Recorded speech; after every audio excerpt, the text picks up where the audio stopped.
So it's just kind of a memory I had of Lola. She really loved her grandkids. She was proud and encouraging of us. Whether it was telling us her favorite stories of us when we were little, bragging about us to anyone who would listen, or asking if we were still practicing our musical instruments, even if we had quit those. She always wanted to hear things we were doing and cheer on our accomplishments. I would try to remind her whenever I could just how much our successes and happiness were thanks to her. She made us feel loved and will be missed, but I know she's still watching over us with a low road and cheering us on.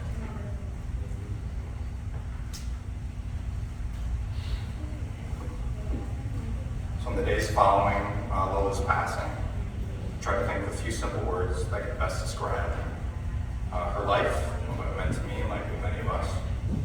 And so the first word is courageous. So courage is the word that comes to mind.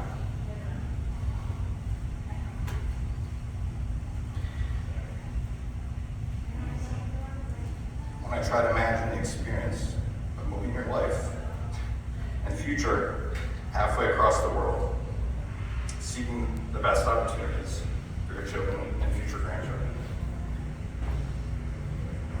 The next word is persevering. Persevering in a profession and calling to serve and heal others for over 60 years. Persevering in raising 4 wonderful children, my mom, 2 aunts, and later 7 grandchildren. The final word, which has been said in many ways, is faith. So all those are women of faith. It's encouraging us always to go to church. Dad said I always knew the right answer to that one as well. And to pray and always seek the path that God has laid out for us. So in finishing, I believe that there could be no better way for us as a family and dear friends to memorialize and honor her legacy than attempting to emulate these qualities that she embodied for her entire life.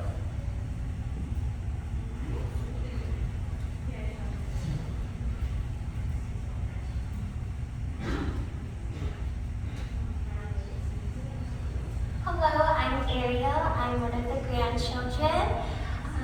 I'll always be grateful for the way my Lola loved us.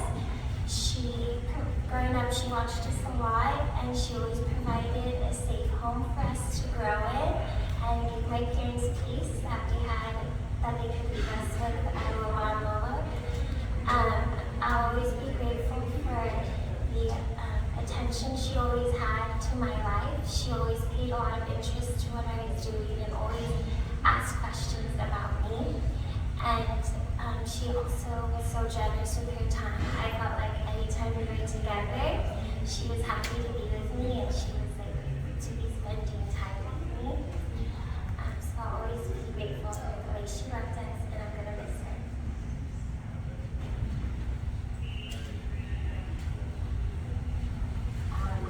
Clearly, Lola was such a lovely woman, such a light.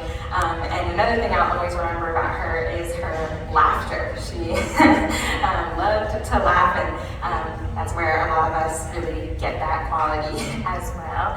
And I don't know why, but this is the story that came to mind when I think of Lola.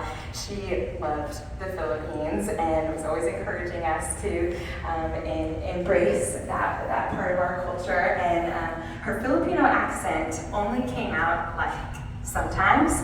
And so our church and many churches have sort of like a Bible study group called Rooted, like, you know, the tree that's rooted. And so I remember my family, we were on the phone with my Lola, and my dad was like, okay, Lola, like, I'll pick you up tomorrow for Rooted. And she's like, what? Like, what? Like, no, what? And he's like, Rooted, Mom, Rooted. And she's like, what? I don't understand. And then we're like kind of like saying it louder and louder, but things changing. And then my dad finally like whips out the Filipino accent. He's like, Rooted, Mom, like, Rooted. And immediately she was like, oh, Rooted. Yes, I'll be ready. So, yeah, she just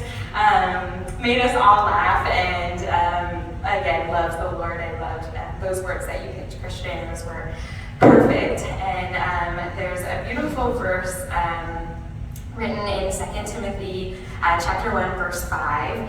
And Paul, who writes this letter, is writing to someone who he's gotten very close to, and he's just so excited about the faith that lives in that person. And that verse says, I am reminded of your sincere faith, which first lived in your grandmother Lois and in your mother Eunice, and I am now persuaded lives in you also.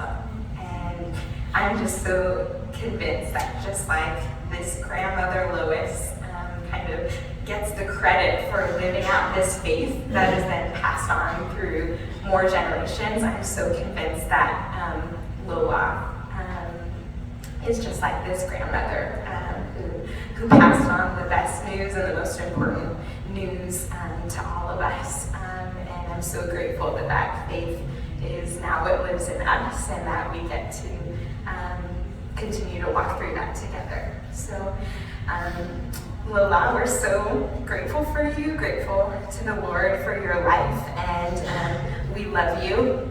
Mahal kita, and we know that even now, without missing a beat, Lola, you are answering Maas Mahal kita to us. We love you, Lola.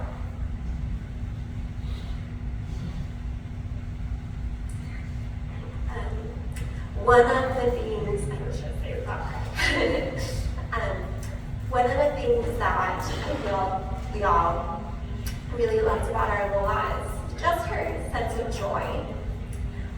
If my Lola had her way, this time, this memorial would be like a giant party. We were joking about this on the phone yesterday. Like, she would probably have me sing like 3 songs. And then she'd have like Christian go play on the cello, and a lot of Filipino food like that. That brings her a lot of joy. But as a grandmother, she was always just so kind and so loving. 2 stories I distinctly remember that bring me a lot of joy is when we were kids, she and my Lola let us walk to the bus stop by ourselves. And we're like, oh, like I feel so mature and like such an adult. And it wasn't until the next day that we realized that they had been following us the whole time down to the bus stop in the car. And I was like, it's mind blowing. But that's the kind of grandmother she was. She helped us to really grow in maturity while still watching over us. And my second memory is, as many of you know, I live in Sacramento, and occasionally I'd like to surprise her at church, like, ta-da, here I am. And it was during worship time, and the lights were off, and the music was going, and I could see her sitting down in the pew.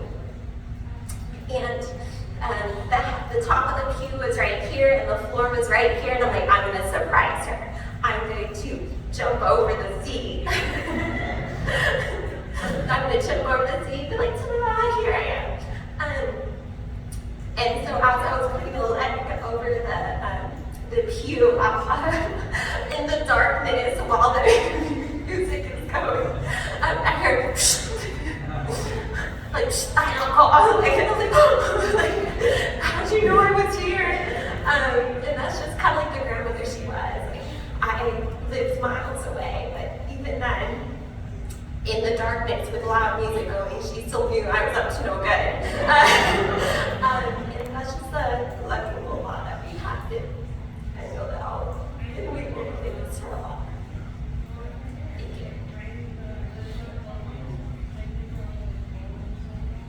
Hi, my name is Kendall. I'm also Lola's granddaughter, Earl's twin. Something I wanted to say was that Lola was a very faithful woman her entire life. She's very proud that she took her grandchildren to Sunday school every Sunday. I have a lot of fond childhood memories from those Sundays with her.